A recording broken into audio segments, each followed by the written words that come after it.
Gonna be building this shelf. I was building it in a warehouse, but I said you guys could probably use this too in a fish room. Link to purchase this specific shelf will be in the description down below. But let's get started. I wanted to make this very clear. Even though I said this would be good in a fish room, I would not use it for aquariums. No way, no how. I don't like the how unsafe it makes me feel if I were to put like a 10-gallon aquarium in there. So yeah, let's get started. Here we have the four corners that will make a shelf. And as you see, they come wrapped up. Everything has this little bit of this plastic wrap all over it. I mean, it's a little annoying to take off, but it's fine. But yeah, I first take out all four because that's what's going to be on the bottom base. I was building this with that being at the bottom, touching the very last level I can make it, so I can basically optimize as much space as I can. And in the warehouse specifically, there's a huge amount of space upwards, just not that much sideways, I guess. But yeah, and this is my hand right now are the four legs that hold the stand up. They are pretty sturdy, but again, I just don't feel safe. I would not recommend it for an aquarium. Make that very clear. I don't want anyone to say, "Oh, I put my aquarium on it and it fell over" or something like that. We don't want to do that. These are the four plastic. It comes with eight of them because you can take the stand apart and make it only two shelves. But if you were to use all four, you only need to use four or eight of these little things. But this goes on bottom of your stand so it doesn't wobble or scratch your floor, and it makes it kind of a little more stable.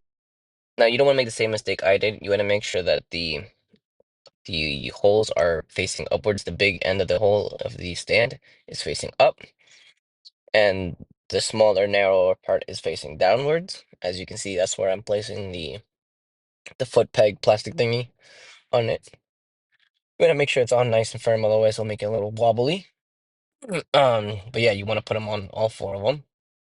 This is that plastic thing I'm talking about. Again, it's not the best for an aquarium, so if you're gonna put fish food or stuff that you would need for your aquarium, perfect. But if you want to place something over 50 pounds, won't recommend it. I think the weight limit is actually 150 or 200 pounds per shelf, but I don't recommend it. I don't feel safe with it. No peace of mind in there. It also comes with screws to drill it into the floor if you want to, which would probably make it much more sturdy, but again, I don't recommend it. As soon as we finish putting the plastic pegs on the stand, we're gonna go on to making the shelf. Now, as you can see, as what we're facing is our left. It has a little bit of an indent. You want that to be going on the inside of the aquarium.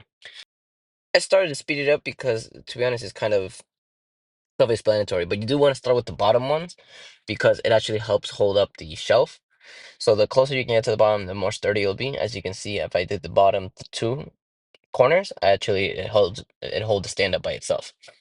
And then I just use a hammer to. It comes with a hammer, by the way. You just use that in to make sure it goes in nice and firm, and then you can start doing the other sides. Like you can see here, I use the hammer, and yeah, again, it's pretty self-explanatory. You put the two inserts into the bigger part of the hole, and then you use a hammer to knock it down into the smaller part so it doesn't come out. And then it also has a little support beam in the middle. That's what you can see me here right now unwrapping. You put that in the middle, so if you were to put anything heavy, it wouldn't bend too much inwards or downwards. But yeah, I'm going to show you exactly what it's like.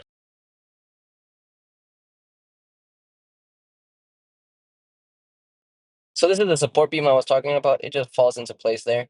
I think you can put some sort of a screw with a washer on it to put in there, but it didn't come with one, so I don't think it's really necessary unless you're having earthquakes or something like that.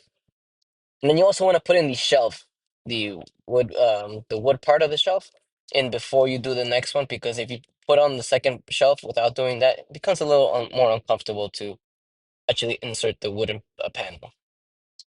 Those little black metal pieces that you see there are actually the adapters to make it 8 feet long, or is it 7 feet tall? I don't remember exactly the height measurement, but first of all, you gotta be careful when you open it because it flung out of my hand when I tried to open it. Definitely recommend scissors, but as you see here, it has two holes and it goes onto the siding. And you just push it in. You could use the hammer that it comes with to make a better grip to it, but I don't think it's really needed. I think if you push it down, you can, but with the hammer, it does make life a little easier. As you see, it's just going down a lot instead of me having to use force. But yeah.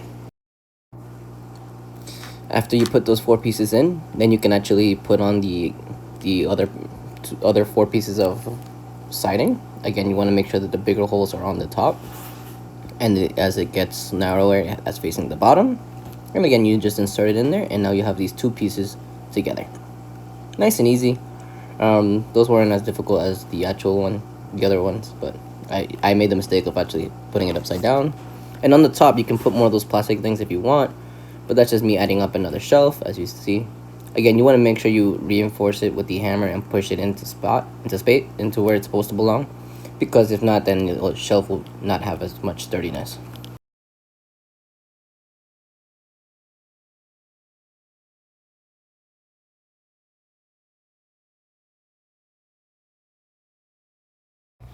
Here we are finishing the top part.